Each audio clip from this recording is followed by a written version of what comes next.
Hi, and welcome to episode 71 of the Give Me a Crown Knitting, Spinning and Bits and Pieces podcast. I'm coming to you from a little village in the central west of New South Wales in Australia, and my name's Nina, also known as Give Me a Crown on Ravelry, Instagram, Pinterest, Facebook, and it's also the name of my Etsy shop.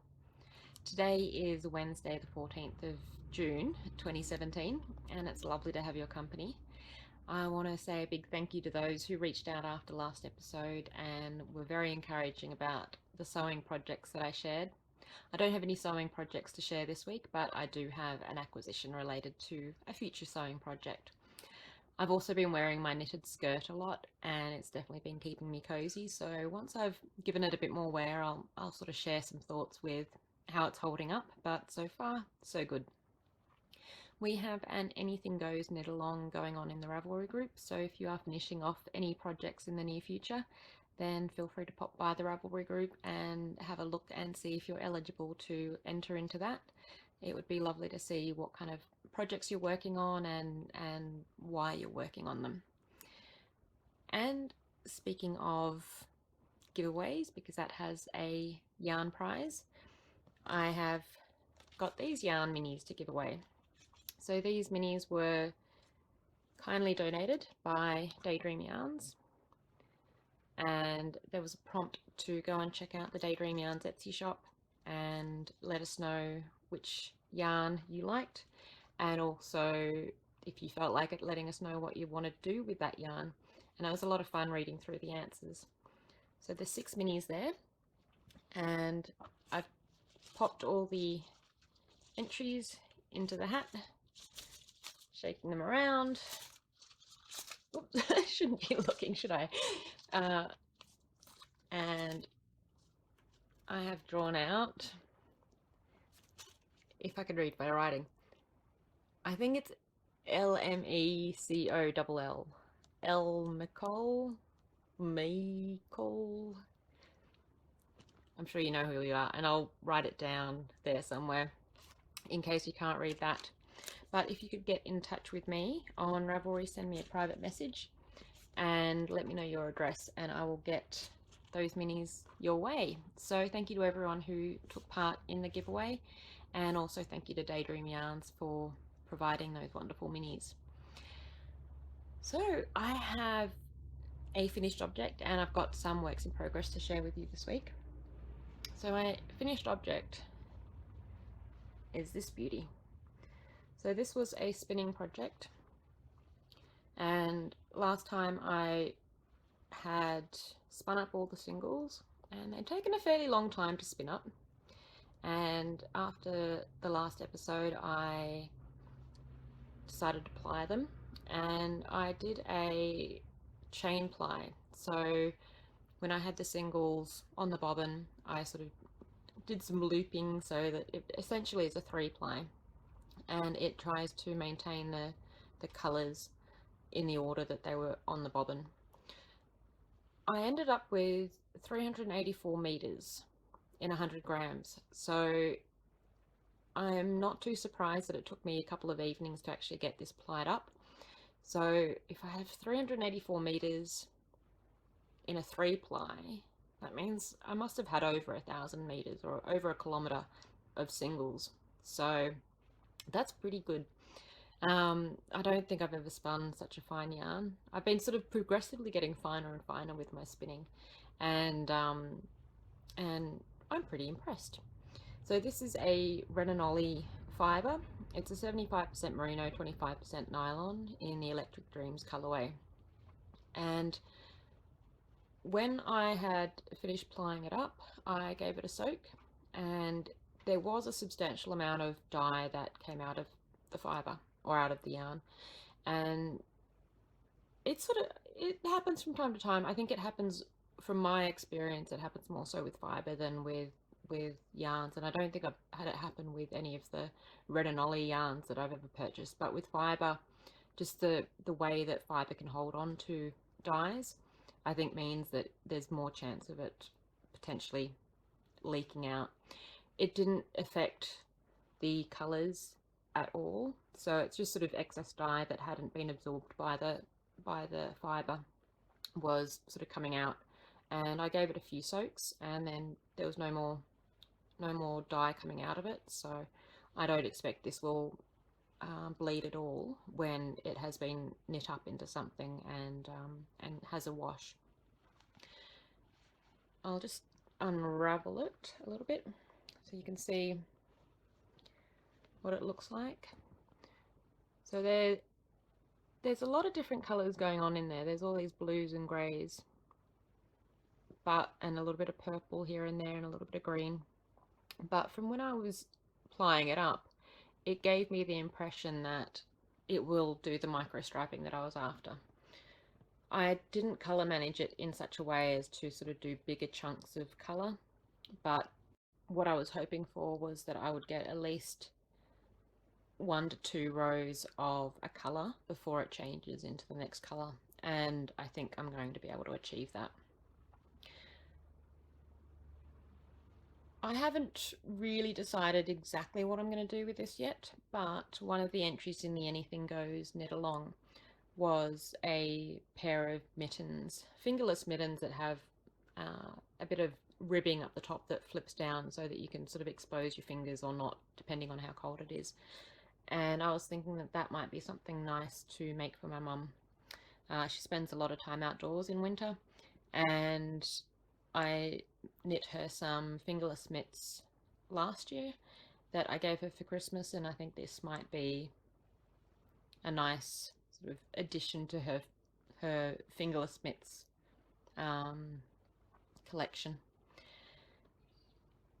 Having done this, I definitely want to be doing some more spinning, but I'm realizing how fine I was spinning and how long it was taking. I definitely want to do a bit of practice with thicker spinning and sort of getting better at making thicker yarn.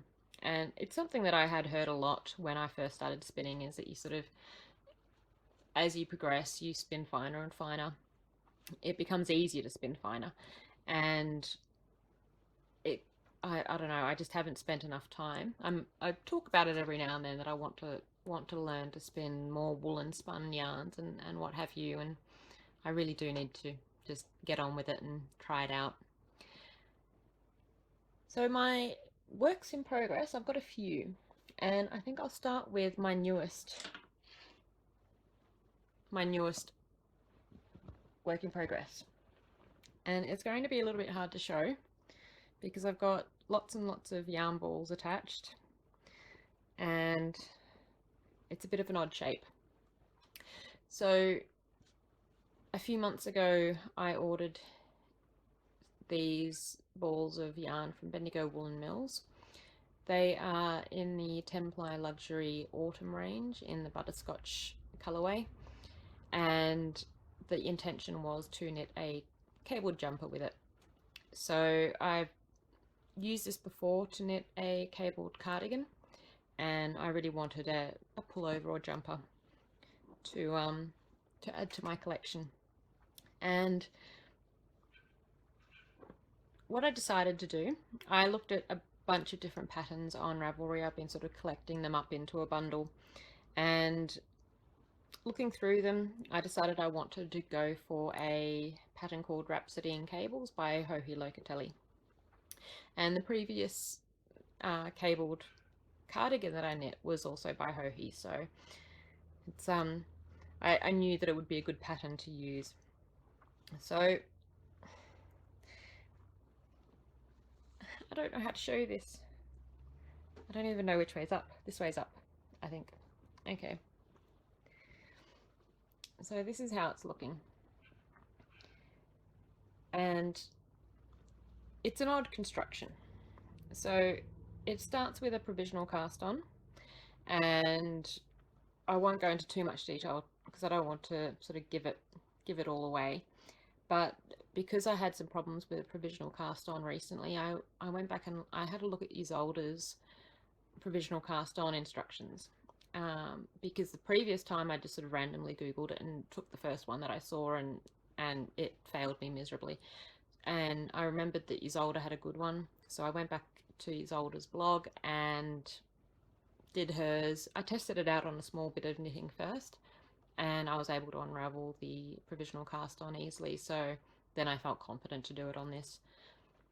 So it started with that, and then there's been a lot of cabling, and it looks very complicated, and it's definitely not a beginner pattern, but I'm sort of, as I've been working on it, I'm getting into the flow of things, so I'm able to, for a large part of it, sort of predict what I'm meant to be doing, understand which direction my cables are going, for instance here, sort of knowing where I'm headed, when. So while it is charted, and there are, I'm pretty sure, written instructions for the charts as well, I'm using the charts and I'm able to sort of glance at the chart, and for the most of the row I can figure out what I'm doing. For the reverse side rows, it's pretty straightforward most of the time. So at first I thought this was going to take me forever, but as I've been getting through a few more repeats of the cables, I'm getting the hang of it. The odd construction um, makes it difficult to really understand how it's going to fit. And I started off doing a swatch, and that's my typical little partial swatch where I sort of try to do, usually it's 2 to 4 inches worth of knitting, so I get my stitch gauge, and I'm not too fussed about my row gauge, but I did a few inches just so that I could get a better sense of how it was looking, and my gauge was good, so I was happy with that. Considering that last time I think I had to drop down a few needle sizes, but I was using wooden needles then, and I'm now using the higher sharps, which I absolutely love, and I'm getting gauge with the right needle, which is good. But having done that, and I'm just you can't try it on, because at the moment this is sort of what I've got. I've got a little bit of a sleeve coming off over here, and I'm not really following the pattern because technically I should have a full sleeve before I'm up to this part, but I'll explain why in a minute. But I can't really try this on, and because of the cables it's really hard to know exactly where it's going to end up, but generally cables sort of, once you block them, they relax a bit. So at the moment it's looking kind of short, so I've stuck my head in it and hung it over me, and it just feels a little bit short, but there is some ribbing that happens at the bottom of the front, and it will stretch down, I think, once the cables and the lace block out. So yeah, so I was very keen on this because it's a different kind of construction, but being a different kind of construction means that it's a little bit hard to judge if it's all going to plan or not. It should be, because my gauge worked, and I have to trust the pattern, which is what I was talking about last time, is that I have this tendency to try and overthink things, and I should just trust it, and people have been able to knit this perfectly well. The other thing that's popped up though is that when I was looking at the pattern on Ravelry originally, I was looking at the information on just the general page for the pattern, and it had the meterage that was required, and I'm not sure if I was looking at a size and assuming that was my size, and I think I was looking at the size small and looking at the yardage for that and thinking I've got enough yarn. But when I bought the pattern, I realized that I actually should be knitting the medium size, because it calls for, I think it was 6 to 8 inches of positive ease. So that's 6 to 8 inches larger than my actual size. So when I looked at some of the previous projects, the medium seemed to be the one that I should be doing based on how I like the look of it on other people. But I didn't realize that meant that I didn't actually have enough yarn. So it was sort of, as I got halfway through the front that I started to realize that I was running very low on one of the balls of yarn. Did some weighing, and it looks like I've used almost one ball for a quarter or for a half of the front. So that's a quarter of the front without the sleeve. I've got 4 balls. So if I think about the fact that I've got 4 quarters, 4 balls, I'm using a quarter, if I'm using 1 ball per quarter, my sleeves aren't going to be very long at all. And I haven't done the hem, and I haven't done the neckband. So as I mentioned before, I'm meant to have done the sleeve before I start doing more of the front.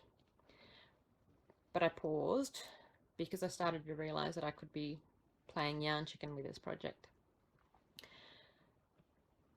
Now, from what I've calculated, I think, and I calculated a few inches worth of sleeve to see how much that weighs, and then multiplied that by how long the sleeves are meant to be. And I think I'm just going to scrape in to the length of sleeve that the pattern calls for, but that's without really thinking about the ribbing and the neckband. So I may end up with, right, I think this has got sort of 3/4 length sleeves. So I may end up with shorter sleeves, which isn't ideal because my intention was actually to make the sleeves longer because I really want a long sleeved jumper.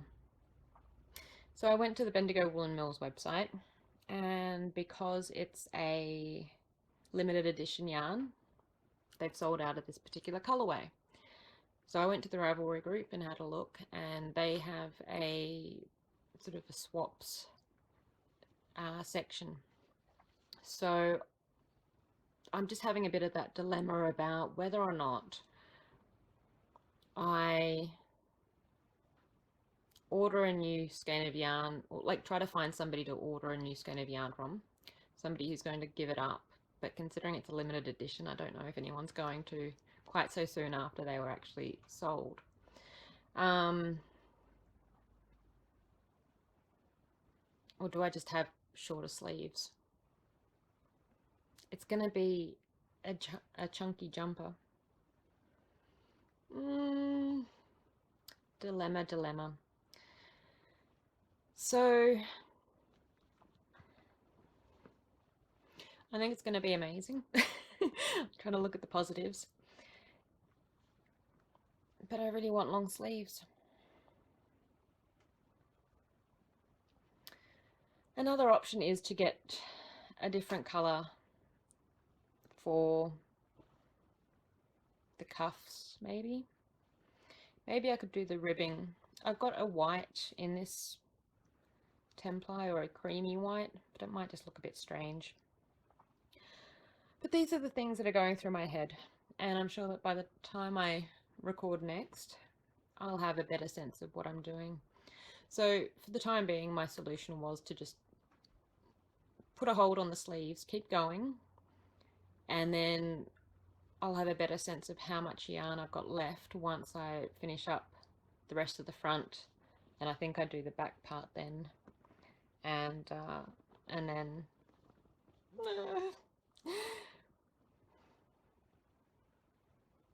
I don't know.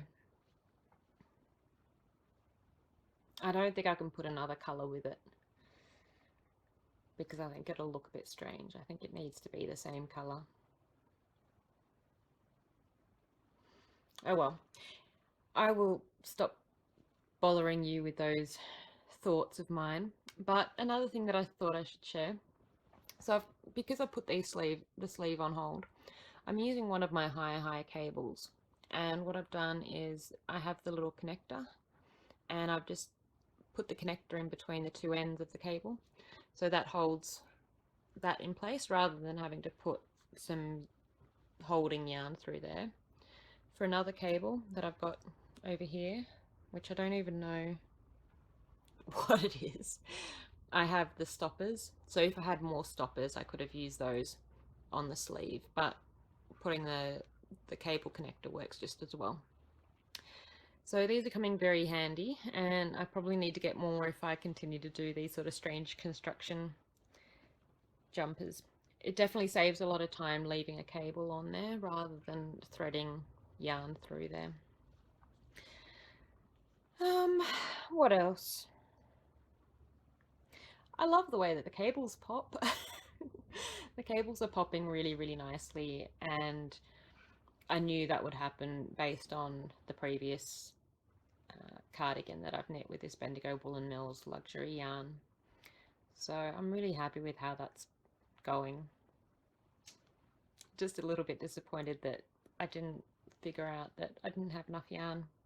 But I might. I've looked at some of the other people who have done the medium size, and they've managed to get it done within 1200 meters. So maybe I miscalculated. And I know that I've got 10 grams here in the swatch. And, oh, okay. Time for me to stop thinking about that one. My next work in progress, I won't go into too much detail, but it's my little block sock for the Miss Click Clack Tricolour block sock knit along. So I've got a little bit of progress on it. It's on a 9-inch circular, high sharp circular, and I'm just sort of working on it now and then. Pick it up, do a few more rows or rounds, and then put it down, pick it back up again. I guess it's not getting that much love since I figured out my yarn chicken issue with my jumper, because I need to knit faster on that in order to figure out whether or not I am playing yarn chicken or not. So this one hasn't had that much love, but there's no rush with it. It's just something fun to pick up and put down now and then. I have also been putting a few squares in my sock yarn blanket. The latest squares are here. So I knit this pinky purple orange one with a Renanolli mini that I had. This grey one is a Knit Pick Stroll fingering that I used in a pullover that I knit recently. This speckly wonderfulness is another Renanolli, and then this blue and purple one is one of the Daydream Yarns minis. So it's been getting a little bit of work. I'm now up to 130 squares, and I need to start another row. So still a little bit undecided about how big it's going to get, but it will keep growing for a little while longer at least. I've got lots of minis to put in it. I have then had some acquisitions. So because I've been having fun with the Daydream Yarns minis, I couldn't help but order some yarn. Now this is coming up a lot brighter on screen than it is in real life. It's looking more fluoro on screen, but it's a gorgeous warm yellow from Daydream Yarns. Oops, that way. And this is in the Town Sock base. So it's a 75% merino, 25% nylon, and it's incredibly squishy and soft. And that's what I kind of knew I was getting when I played with the minis that she kindly sent me. And that's the softness was part of the reason why I ordered this, and the other reason was because I wanted some yellow yarn. I've been on the hunt for a nice yellow yarn for a little while because I want to knit my mum some happy lucky socks, and I think these are going to fit. This is going to fit the bill perfectly. It'll be a Christmas gift, so there's no particular rush with it, but I want to try to get them on the go soon. I don't know yet what pattern I'm going to use. I want them to be socks that maybe have a little bit of lace, but not too much. The foot definitely shouldn't be lacy, but maybe there can be some lace in the leg, but sort of see what happens as I figure out what to do with that one. And with that, she kindly sent me a few more minis, so I feel very, very lucky. So she sent these two gorgeous minis. One is called Rainbow Unicorn, and the other one is a Sea Glass Gradient. So they're absolutely beautiful, and they'll be going into my sock yarn blanket as well. I also picked up some fabric. I went into Cowra, which is a little town nearby, and went to one of the fabric shops, and they had this. So there's a flannelette with cute little pandas. So this is a similar fabric to the pajama bottoms that I made recently, and I picked up 2 meters, and I'm not sure whether I want to make pajama bottoms or a pajama top. I've got the pajama bottom pattern already cut out, and I think that's what I'm leaning towards, just because my sheepy pajama bottoms have been getting lots and lots of use, and I tend to just wear anything on top. So for sort of nighttime lounging around, I think this could be fun and nice and warm and cute. So yes, pajama bottoms are most likely on the way soon. I also have some fun new fabrics on the way, probably some later this week and some probably next week, of all sorts of fun new prints that'll be popping up in the Etsy shop as project bags and DPN holders very, very soon. So check out the shop in the coming weeks for some fun new additions. Apart from that, just a little bit of chatter I think at the end, so if you're not interested, thank you for watching. The temperatures around here have been a little bit all over the place. After the last episode, we went through a bit of a cold snap where it was below 0 Celsius overnight, so there was frost on the ground in the mornings, which was kind of beautiful, and I kind of wanted a bit of snow to turn up, but it didn't. But that's okay. I don't think it snowed anywhere near here, but I'm still hopeful that I will see a white winter at some point this in the coming months. So at the moment, the temperatures have gone back up, and we're having very lovely sunny days. Thankfully, nowhere near as much rain as last year. They're saying it's going to be a warm winter after last year's very wet winter, so we'll see what happens. But hopefully snow turns up. I've been learning a bit of Swedish. I've been using the Duolingo app after I heard about it from Melinda on the Yonder Woman podcast. And Swedish is one of those languages that I've just sort of become interested in learning because I have trilingual relatives who sort of flip between Finnish, English, and Swedish fairly easily. And just with the way that families grow with partners and all that kind of stuff, I think that being able to speak a bit of Swedish will make some family gatherings in the future a little bit smoother, where I'm not constantly sort of staring and wondering what's going on. And one of my cousin's partners is Swedish, and he puts up with the fact that we talk in Finnish, and then I put up with the fact that they talk in Swedish, but and then we talk English to each other. But I think it would be nice to learn a bit of Swedish, because I think he's learning a bit of English, of Finnish rather. So yeah, it's fun, it's tough, but yeah, I'm enjoying it.